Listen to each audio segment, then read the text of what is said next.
Siapa yang mau liburan ke Bali tapi belum kesampaian? Nah, sebelum pergi ke Bali, mendingan kalian coba dulu game buatan saya. Judulnya Tersesat di Bali. Nah, kalian bisa mengalami jalan-jalan di Bali dari rumah kalian bersama teman-teman kalian juga atau saudara-saudara sanak famili. Game ini bisa dimainkan 2-4 orang, lamanya di bawah 1 jam, dan bisa dimainkan oleh anak-anak maupun orang dewasa. Penasaran? Sini aku ajarin bagaimana cara mainnya. Di tutorial ini, anggaplah kita bermain dengan 3 orang. Ambil kartu 1-15, letakkan secara berurutan dari 1 di kiri atas sampai 15 di kanan bawah. Kemudian balik semua kartu dan akan tampak lokasi di mana peta Bali berada. Anggap saja kita main 3 orang. Letakkan pemain pertama di time tracker nomor 1, pemain nomor 2 di time tracker nomor 2, dan pemain nomor 3 di time tracker nomor 3. Kemudian kocok kartu lokasi, kartu dengan huruf belakang A sampai O, letakkan mengelilingi board, kemudian letakkan seperti ini. Kocok kartu souvenir dan kuliner dengan kartu background seperti ini dan letakkan di ujung sini. Kocok kartu wishlist dan bagikan 1 kartu secara tertutup kepada masing-masing pemain. Kemudian bagikan player aid ini kepada semua pemain. Player aid ini berfungsi untuk pengingat giliran dan juga scoring untuk masing-masing pemain.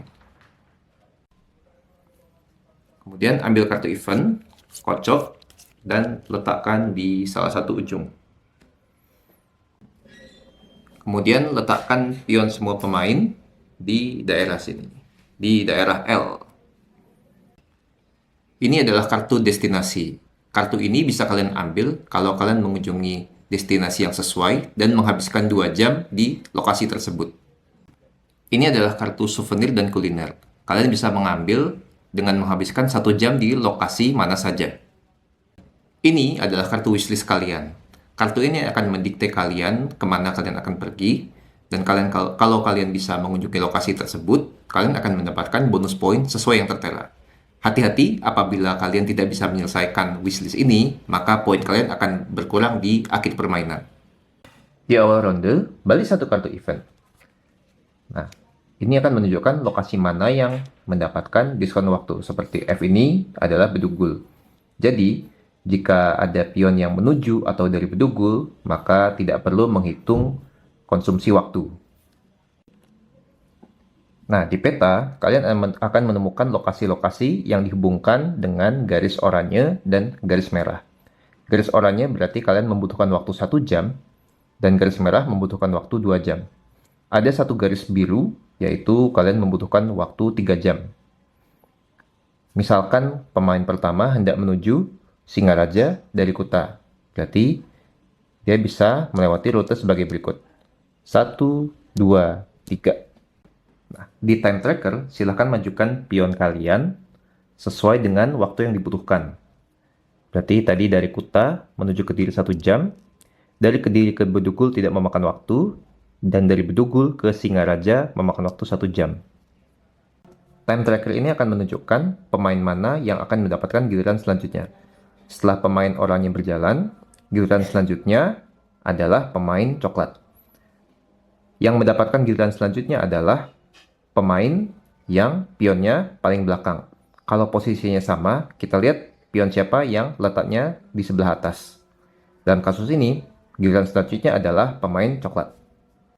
Nah, pemain coklat memutuskan dia akan pergi ke Denpasar dan mengunjungi destinasi. Ambil tumpukan kartu lokasi Denpasar, kemudian pilih 1 destinasi yang ingin dikunjungi dengan mengambil 1 kartu, letakkan sisanya di tumpukan, dan letakkan kartu ini di depan pemain.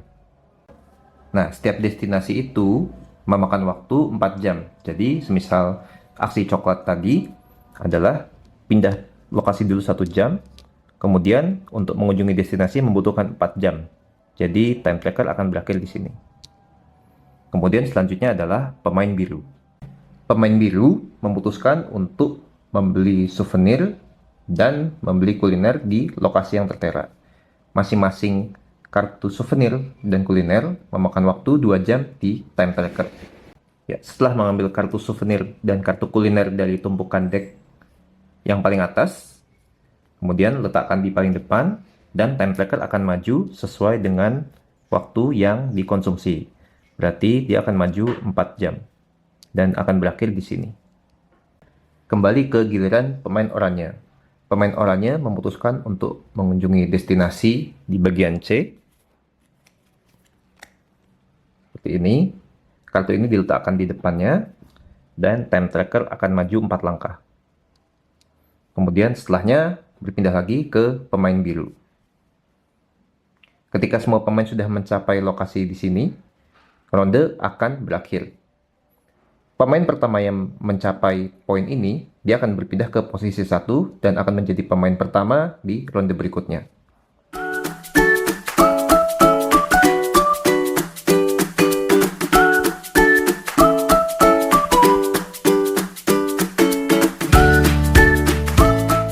Nah, dengan begini, ronde ke-1 sudah selesai. Pemain coklat menghabiskan waktunya terlebih dahulu, maka dia akan menjadi pemain pertama di ronde berikutnya. Pemain oranye menghabiskan waktunya kedua, dan dia akan beralih menjadi posisi kedua di ronde berikutnya. Pemain biru, dia akan menjadi pemain terakhir di ronde selanjutnya. Balikkan semua pion ke posisi awal, dan ronde baru siap dimulai. Nah, kapanpun kalian sudah menyelesaikan wishlist kalian, seperti misalnya di sini mengunjungi Treehouse dan Dreamland, ya, maka kalian akan mendapatkan poin 8 di akhir permainan. Dan silahkan buka wishlist ini di depan kalian. Kalian bebas untuk mengambil wishlist baru atau tidak. Tapi ingat, apabila wishlist ini tidak terpenuhi, maka kalian akan mendapatkan minus 5 di akhir permainan. Aksi lain yang bisa kalian lakukan adalah menginap. Jika kalian memutuskan untuk menginap, silahkan rebahkan meeple kalian, kemudian langsung akhiri giliran kalian dengan memajukan pion kalian di time tracker ke paling akhir. Tentu saja yang pertama kali mencapai garis terakhir, dia akan menjadi pemain pertama di ronde berikutnya. Setiap meeple kalian akan memblokir satu sama lain. Jadi artinya apabila sudah ada meeple yang di lokasi tertentu, maka meeple lain tidak bisa memasuki lokasi yang ada meeple orang lain. Jadi misalkan seperti contoh di bawah ini, ada meeple biru di lokasi Denpasar, yaitu K, maka meeple oranye tidak bisa memasuki lokasi ini. Jadi dia harus memutar untuk menuju ke tempat lainnya. Pengecualian apabila ada meeple yang di lokasi Nusa Penida atau O, maka kalian bisa kembali ke Pulau Bali tanpa takut terhalang oleh meeple lain. Apabila sudah memasuki ronde kelima, maka sudah saatnya pulang kembali dengan menuju lokasi Kuta atau L. Pemain yang jalan bisa memutuskan untuk beristirahat atau pulang dengan cara menuju Kuta dan merebahkan meeple-nya, dan dia akan menuju garis akhir. Pemain selanjutnya bisa berjalan, kemudian bisa langsung menuju Kuta dari sini.